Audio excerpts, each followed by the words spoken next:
I'm Renee, and welcome back to another episode of Easy Cooking for Kids Online. Today I decided I'd be baking for you an Italian cream cake. Now, it sounds a little difficult, but once you get the recipe, it's really not. We will be using the oven and the mixer today, so I suggest parental supervision unless you're over the age of 11 and have experience. Alright, let's get started. Okay, so to start it off, you're going to want to just take half a cup of vegetable shortening, 1 stick of softened butter, so basically just let it sit for a while, and then 2 cups of sugar. So now I'm going to cream it together, and I'm going to put the mixer on low so that it doesn't make too much of a mess. Now once it looks something like this, you're going to want to just mix it all together, just like so, to get rid of all the bumps and everything. You want to get it super creamy so now it should be much stronger and much creamier all together. You're definitely gonna see the sugar, but that's okay because you're gonna mix everything together at one point. Okay, so now you're gonna want to mix together 2 cups of all-purpose flour and 1 teaspoon of baking soda. You're definitely going to want to mix it together with a wooden spoon because this is like the equivalent of sifting together the flour and the baking soda. That just gets all the air pockets out of it and it makes it a lot easier to bake with.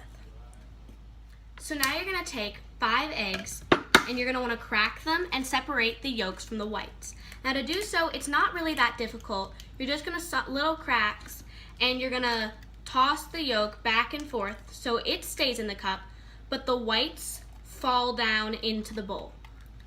And you're going to do this 5 times for the 5 eggs.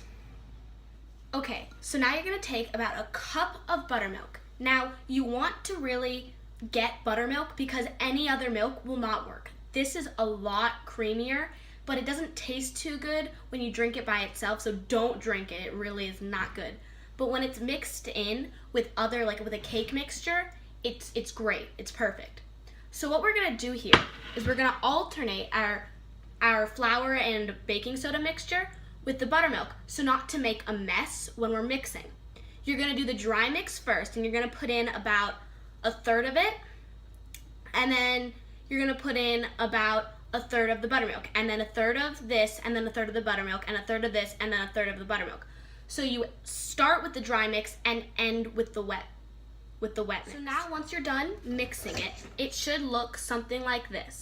Now there might be still flour stuck to the edges, so what you can do is take your spoon and just mix everything together just to get rid of all the extra flour. Now because you alternated, you probably won't have that problem since it's all mixed together very finely now. It should be a little bit liquidy, not too much though. If it's like this, then you have the right texture. If it's not, you might have done something wrong and you might have to toss it and start over, which hopefully you won't have to do because that's always a lot of work. Okay, so remember those egg whites we had earlier? Well, you're gonna wanna whisk them together until they end up being white and fluffy. And once they're like that, you're gonna have to fold them into the batter. I'm gonna show you how to do that in a minute once I finish whisking mine together. And I will show you what they should look like when you're finished. So your egg whites should end looking something like this, white and foamy. Now, you're gonna wanna nicely fold this in with the cake. So you're gonna kind of put this in right over here. And you're gonna fold that into the cake, just like so. Now this is gonna make the cake nice and fluffy. So now you're gonna take about a teaspoon of vanilla, and you're gonna go ahead and pour that in with your mix. Then you're just gonna go and beat everything together once again in the mixer. Okay, so now you're gonna take your cake batter and you're gonna put it in to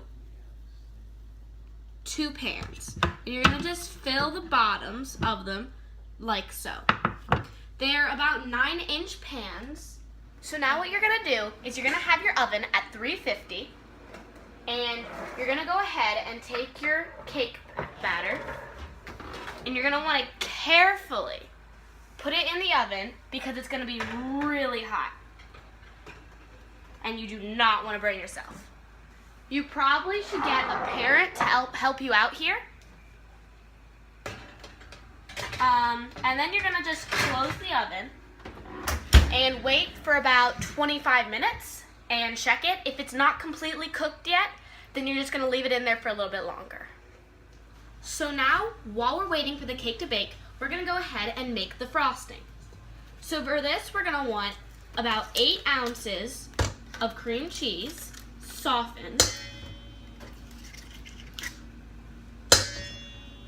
Then you're going to want to take about half a stick of butter and a pound of sugar, which is 2 cups and 1/3 of one.